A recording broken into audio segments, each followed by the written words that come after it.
രാഹുൽ മാങ്കൂട്ടത്തിനെതിരായിട്ടുള്ള രണ്ടാമത്തെ കേസിൽ അതിജീവിത അന്വേഷണ സംഘത്തിന് മൊഴി നൽകി. IG പൂങ്കുഴലിയുടെ നേതൃത്വത്തിലുള്ള സംഘമാണ് 23 വയസ്സുകാരുടെ മൊഴി രേഖപ്പെടുത്തിയത്.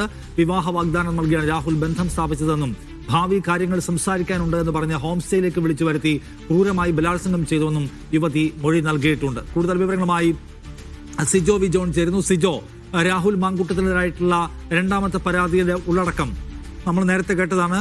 അതേ കാര്യങ്ങൾ പോലീസിനോട് പറയുകയാണോ പരാതിക്കാരി ചെയ്യുന്നത്? രാഹുൽ മാങ്കൂട്ടത്തിൽ ക്രൂരമായി ബലാത്സംഗം ചെയ്തുവെന്നാണ് അതിജീവിത ഇപ്പോൾ അന്വേഷണ സംഘത്തിന് മൊഴി നൽകിയിരിക്കുന്നത്. അവർ ബംഗളൂരിൽ പഠിക്കുന്ന സമയത്താണ് രാഹുൽ മാങ്കൂട്ടത്തിനെ പരിചയപ്പെടുന്നത്. അതിനുശേഷം നാട്ടിലേക്ക് വരുന്ന വഴിയാണ് തനിക്ക് യുവതിയോട് സംസാരിക്കാനുണ്ട്, ഈ പെൺകുട്ടിയോട് സംസാരിക്കാനുണ്ട് എന്ന് പറഞ്ഞുകൊണ്ട് രാഹുൽ ഇവരെ ഒരു ഹോം സ്റ്റേയിലേക്ക് വിളിക്കുന്നത്. അവിടെ വിളിച്ചു വരുത്തി ബലാത്സംഗം ചെയ്യുകയായിരുന്നാണ് പറയുന്നത്. ക്രൂരമായി ബലാത്സംഗത്തിന് ഇരയായി എന്നാണ് ഇവർ പറയുന്നത്. I want to rape you എന്ന് പറഞ്ഞുകൊണ്ടാണ് ഇവരെ ഉപദ്രവിക്കുന്നത്. അതിനുശേഷം ഒരു ശ്വാസമുട്ടലൊക്കെ അനുഭവപ്പെട്ടു. എന്നിട്ടും ലൈംഗിക അതിക്രമം രാഹുൽ മാങ്കൂട്ടത്തിൽ തുടർന്നുവെന്നാണ് ഈ മൊഴിയിൽ പറയുന്നത്.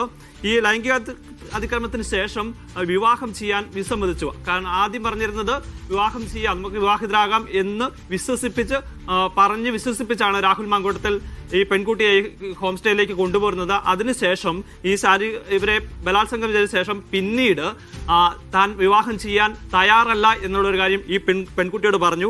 ഇതറിഞ്ഞ് ഈ പെൺകുട്ടി മാനസികപരമായി വളരെയധികം തകർന്നുപോയി, ശാരീരികമായ ബുദ്ധിമുട്ടുകളും ഉണ്ടായി. അതിൽ നിന്ന് അതിജീവിച്ച് കയറി വരുന്നേ ഉള്ളൂ.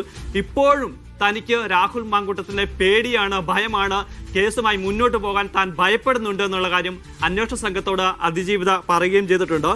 ഈ ബന്ധം ഏർപ്പെടുത്തിയതിനു ശേഷവും പിന്നീട് രാഹുൽ ഇവരെ വീണ്ടും കോൺടാക്ട് ചെയ്തിട്ടുണ്ട്. പല സമയങ്ങളിലും രാഹുൽ മാങ്കൂട്ടത്തിൽ ഫോൺ വിളിച്ചിട്ട് ഇവർ എടുത്തില്ല. അത് മനസ്സിലാക്കി അതിനുശേഷം രാഹുൽ മാങ്കൂട്ടത്തിൽ ഇവരുടെ വീടിനടുത്ത് കാറുമായി വന്ന് കാത്തു നിൽക്കുകയും ചെയ്തിരുന്നു എന്നുള്ള ഒരു കാര്യം പറയുകയും ചെയ്യുന്നുണ്ട്. വളരെ ക്രൂരമായ രീതിയിലുള്ള പീഡനമാണ് രാഹുൽ മാങ്കൂട്ടത്തിൽ നിന്ന് തനിക്ക് ഏൽക്കേണ്ടി വന്നത് എന്നുള്ളൊരു കാര്യമാണ് അതിജീവിത ഇപ്പോൾ മൊഴി നൽകിയിരിക്കുന്നത്.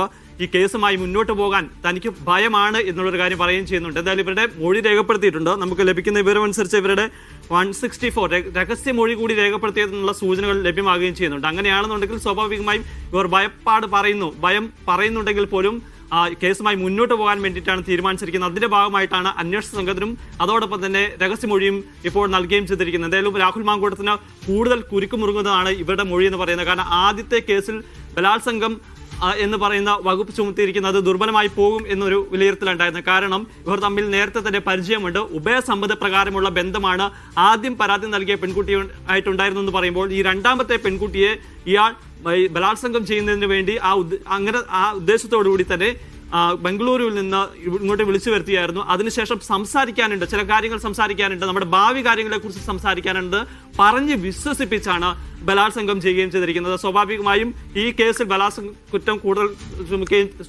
കൂടുതൽ ശക്തമായി നിലനിൽക്കുകയും ചെയ്യും എന്നുള്ള വിലയിരുത്തലാണ് ഉള്ളത്. എന്തായാലും രാഹുലിന്റെ ഭയമാണ് താൻ ഇപ്പോഴും ഇതിന് കേസുമായി മുന്നോട്ട് പോയാൽ തനിക്ക് എന്തൊക്കെ നേരിടേണ്ടി വരും എന്നുള്ള ഒരു ഭയവും ഉള്ള ഒരു കാര്യം പങ്കുവെക്കുന്നത്. രാഹുൽ മാങ്കൂട്ടത്തിൽ MLA, മുൻ കോൺഗ്രസ് നേതാവ്, അദ്ദേഹത്തിനെതിരായിട്ടുള്ള പീഡന പരാതികളിൽ രണ്ടാമത്തേതിലും ഗുരുതരമായ ആരോപണങ്ങളുണ്ട്. അവ മൊഴിയായി നൽകിയിരിക്കുകയാണ് ഇപ്പോൾ ഈ കേസിലെ പരാതിക്കാരിയായ 23-കാരി.